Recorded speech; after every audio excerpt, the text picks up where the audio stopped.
Voici une vidéo pour les classes de 6e sur leur chapitre division. Vous avez 3 grandes compétences à maîtriser dans ce chapitre. Vous devez maîtriser la division euclidienne que vous avez déjà vue au primaire, sauf que cette fois-ci, on vous demande d'aller un petit peu plus loin dans la compréhension de cette division. Vous devez maîtriser les critères de divisibilité, c'est-à-dire qu'on vous donne un nombre et vous devez être capable de me dire s'il est divisible par 2, ou par 3, ou par 5, ou par 5 et par 3, par exemple. Et vous devez maîtriser la division décimale. Ça fait donc lien avec votre chapitre précédent sur les nombres décimaux. Vous devez savoir donc diviser un nombre décimal par un entier. Et cette division peut avoir un résultat fini. Le résultat, donc ce que j'appelle le résultat, c'est le quotient. Le quotient peut être un nombre décimal ou non. Il peut aussi être infini. Et dans ce cas-là, on vous demandera un arrondi. Je vais vous expliquer tout ça dans cette vidéo. Premièrement, la division euclidienne. Cette division euclidienne est une division avec uniquement des entiers. Elle ne comporte donc aucun nombre avec une virgule. Dans une division euclidienne, on va vous demander par exemple de me diviser un nombre par un autre et vous devrez écrire cette division sur une ligne. Je vais vous expliquer ce que j'entends par là. Je vais prendre une division facile. Je vais faire 56 divisé par 3. On prend le 5, il y en a 1, il reste 2. Alors moi j'écris que les restes, paniquez pas. Si vous voulez me faire moins 3 avec le petit trait, mettre 2, c'est comme vous voulez. Ça fait des divisions qui sont très vite très longues. Donc moi j'écris juste le reste. Donc je mets 1, une fois 3, il reste 2. Le 6 descend. 3 fois 8, 24. Il reste 2. Ce que j'appelle m'écrire ce calcul sur une ligne, c'est m'écrire que le dividende est égal au diviseur fois le quotient plus le reste. Attention, règle extrêmement importante, et c'est ça qu'il faut comprendre en 6e par rapport au primaire, le reste doit être strictement inférieur au diviseur.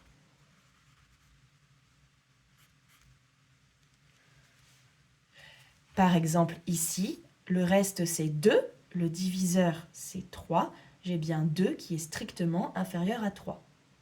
Les restes possibles d'une division par 3 sont donc 0, 1 et 2. Vous vous arrêtez, vous commencez toujours à 0 parce que le plus petit reste possible c'est forcément 0, et vous vous arrêtez 1 en dessous du diviseur. À quoi ça sert ce que je viens d'expliquer? Supposons, donc, déjà à quoi ça sert plus généralement, cette phrase? Supposons que je vous donne une division avec un nombre manquant. J'ai divisé un nombre, je ne sais plus lequel, par 5. Mon quotient, c'était 7, et mon reste, c'était 3. Parce que vous avez cette phrase, vous pouvez retrouver mon point d'interrogation. Le dividende inconnu est égal au diviseur fois le quotient plus le reste. Vous avez uniquement ce calcul à me faire. Attention, on respecte bien les priorités opératoires. Donc on commence par la multiplication. Mon nombre était 38. Donc, ça sert à ça d'écrire une division euclidienne sous forme de phrase. Ça sert à retrouver un nombre manquant. On peut aller un cran plus loin en se servant maintenant de la propriété que j'ai énoncée plus tôt. Supposons maintenant que j'ai 2 inconnus, entre guillemets. R pour reste. On va vous demander quel est le plus petit dividende possible. Quel est le plus grand dividende possible? On réécrit ça sous forme de phrase. Dividende égale diviseur fois quotient plus reste. Très bien, la priorité opératoire oblige, j'ai toujours mon 35 ici. Et maintenant, je réfléchis. Le plus petit dividende, c'est quand j'ai le plus petit reste. Le plus petit reste, c'est 0. Donc, mon plus petit dividende, c'est 35. Ça, c'est la valeur minimale. Maintenant, quelle est la valeur maximale que je peux avoir? Très bien, j'ai toujours mon 35, ça n'a pas bougé. Par contre, le reste le plus grand que je peux avoir quand le diviseur c'est 5, c'est 1 en dessous, donc 4. Mon nombre maximum sera 39. Ça, c'est pour la division euclidienne. Passons maintenant aux critères de divisibilité. Vous devez connaître en 6e les critères de divisibilité par 2, 3, 5, 9. Alors, par 2. Par 2, on est un nombre pair, donc on termine par 0, 2, 4, 6 ou 8. Par 3, la somme des chiffres est dans la table de 3. Donc, je vais vous donner un exemple. Si jamais je vous donne... Si jamais je vous donne 57, je dois faire 5 plus 7, ça fait 12. Vous pouvez refaire la somme si vous voulez, vous allez trouver du coup un chiffre directement. Mais 12, c'est dans la table de 3. Donc je suis dans la table de 3.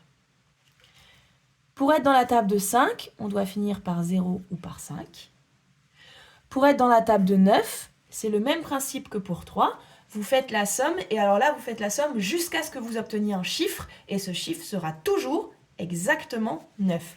Par exemple, je vais prendre 99. 99, vous faites 9 plus 9, vous obtenez 18. C'est un nombre encore, donc on continue. 1 plus 8, hop, vous trouvez 9. Donc vous êtes dans la table de 9. À quoi ça va vous servir? Par exemple, vous pouvez les combiner. C'est-à-dire que si je suis dans la table de 2 et de 5, je dois avoir les deux critères. Donc je finis forcément par 0 puisque c'est le seul critère commun qu'il existe entre 2 et 5. C'est très logique puisque si on est divisible par 2 et par 5, au total, on est divisible par 10. Et vous savez que le critère de divisibilité pour 10, c'est de finir par 0. D'accord? Si jamais, par exemple, vous devez être divisible par 2 et par 9, il faut que la somme de vos chiffres fasse 9 et que vous terminiez par 0, 2, 4, 6 ou 8.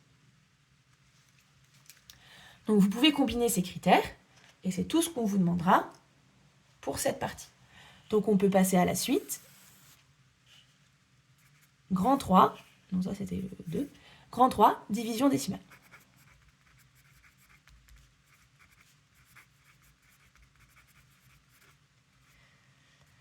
Alors, rien d'immensément compliqué, c'est exactement le même principe qu'une division classique, à la seule exception près qu'il faut bien placer la virgule. Je vais donc vous donner un exemple de division décimale, et je vais vous en donner une division décimale finie et une division décimale infinie. On va reprendre, je crois qu'on l'avait fait tout à l'heure, le 37 divisé par 5. Je vous conseille, pour les divisions décimales, et même je vous ordonne, de placer le dividende assez loin de la barre de fraction. Parce que vous allez voir, comme on va continuer après avec des virgules, il vous faut de la place. Alors, hop, ça, c'est 7 fois 5, il reste 2. Dans une division euclidienne, on s'arrête là et on passe à la suite. On n'est pas dans une division euclidienne, on est dans une division décimale. On doit donc continuer. Mais continuer avec quoi? Eh bien avec le 0 qui se cache derrière la virgule. Ce 0 descend, sauf qu'on traverse une virgule, donc on la met tout de suite au niveau du quotient. Dès que vous traversez une virgule au niveau du dividende, on ne réfléchit pas, on la met sur le quotient. Le quotient, hein, pas ici, hein, au niveau du quotient. J'ai 20, j'ai donc 4, il reste 0. 37 divisé par 5, le nombre exact, c'est 7,4. Ça, c'est une division décimale finie. Attention, parfois, on peut avoir une division décimale infinie.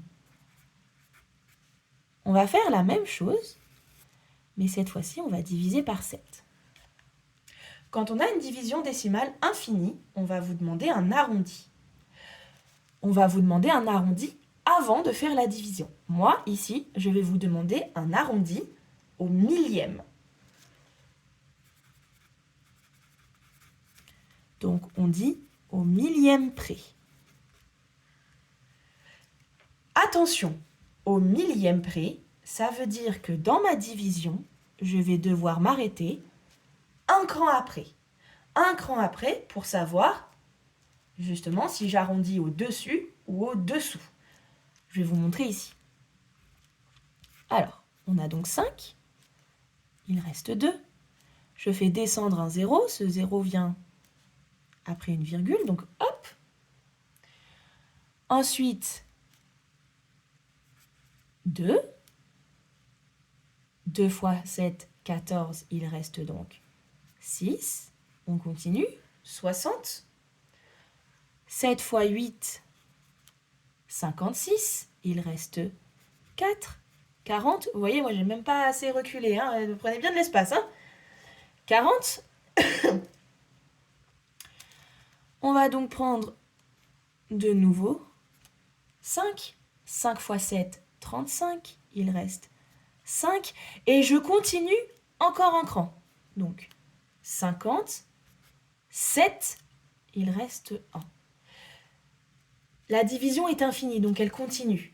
Donc vous allez me mettre environ égal. Et regardez. Si vous n'aviez pas eu ce nombre, vous m'auriez écrit un 5.